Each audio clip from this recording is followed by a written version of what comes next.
nyanyian hening di balik setitis cahaya. Dengan apakah kau padamkan dahaga? Mampukah tanganmu menelan sendiri airnya? Sedang haus itu bukan sekadar bara di kerongkong fana, tetapi luka sunyi pada lorong-lorong batin yang tak tersurih peta, di mana gema pesona diri berulang seperti azan yang hilang makna, dan jiwa teguh berdiri asing di hadapan bayang-bayangnya. Engkau yang menadah hujan dari awan harapan yang terpilu, mengutip doa-doa gugur dari langit waktu tanpa bunyi. Namun butir-butir pasir usia tetap meneguk tiap titis rahmat, seperti bumi yang lebih arif akan bahasa kering daripada langit mengerti rahsia basah yang diperang tanah. Barangkali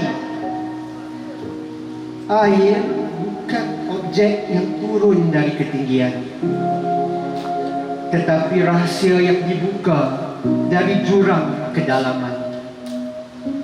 Sebuah pintu purba yang lama dikunci oleh aku sendiri, yang pernah menyangka dari empunya telaga, padahal hanyalah pengembara seketika di pesisir samudra tak bertepian.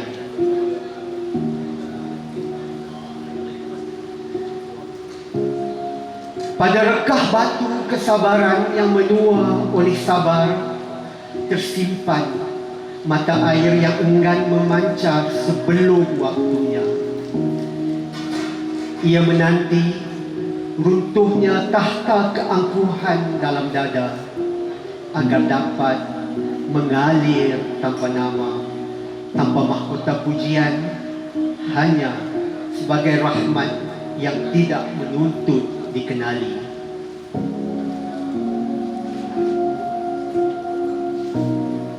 Maka ketika persoalan tadi kembali berbisik di celah malam yang panjang,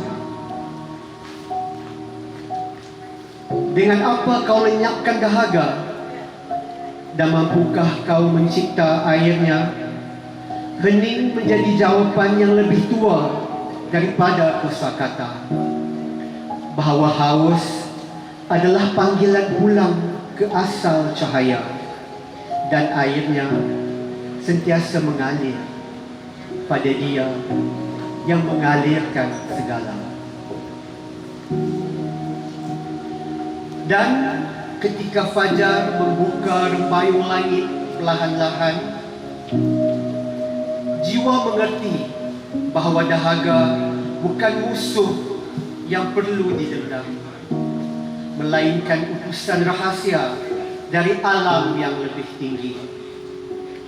Ia memanggil insan menunduk di hadapan samudra makna, agar manusia tahu dirinya hanya debu yang mencari sungai, dan setiap titis rahmat yang sampai ke bibirnya.